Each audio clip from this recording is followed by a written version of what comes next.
তো প্রিয় একাদশ শ্রেণীর শিক্ষার্থী বন্ধুরা, আশা করি তোমরা ভালো আছো। তো তোমরা যারা এবছর একাদশ শ্রেণী ফাইনাল পরীক্ষা দিবে, তো তোমাদের জন্য এই ভিডিওটি অত্যন্ত গুরুত্বপূর্ণ হতে চলেছে। তো তোমাদের জন্য আজকে আমি নিয়ে এসেছি রাষ্ট্রবিজ্ঞানের ফুল অ্যান্ড ফাইনাল সাজেশন নিয়ে।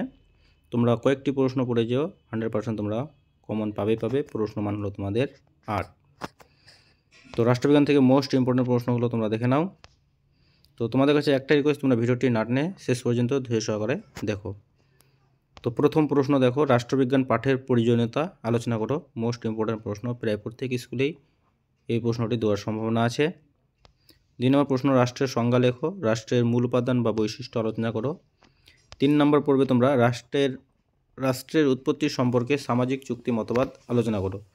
তো প্রিয় শিক্ষার্থী বন্ধুরা, ভিডিওটি যদি তোমাদের ভালো লাগে অবশ্যই ভিডিওটিতে একটি লাইক দেবে এবং কমেন্ট করবে। আইনের বিভিন্ন উৎসগুলি আলোচনা করো। গণতন্ত্র ও একনায়কতন্ত্রের মধ্যে পার্থক্য আলোচনা করো।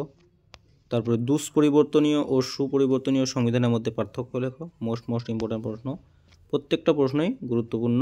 7 নম্বর দেখো, যুক্তরাষ্ট্রীয় সরকারের সংজ্ঞা ও বৈশিষ্ট্য আলোচনা করো। এককেন্দ্রিক ও যুক্তরাষ্ট্রীয় সরকারের মধ্যে পার্থক্য লেখো। সংবিধান বা শাসনতান্ত্রিক প্রতিবিধানের অধিকার আলোচনা করো। সর্বশেষ প্রশ্ন দেখো, মৌলিক অধিকার ও নির্দেশমূলক নীতির পার্থক্য আলোচনা করো। তো আশা করি তোমরা যদি এই কয়েকটি প্রশ্ন ভালো করে পড়ে যেতে পারো, তো তোমরা 100% কমন পাবে। তো প্রিয় শিক্ষার্থী বন্ধুরা, ভিডিওটি ছিল এই পর্যন্তই। ধন্যবাদ।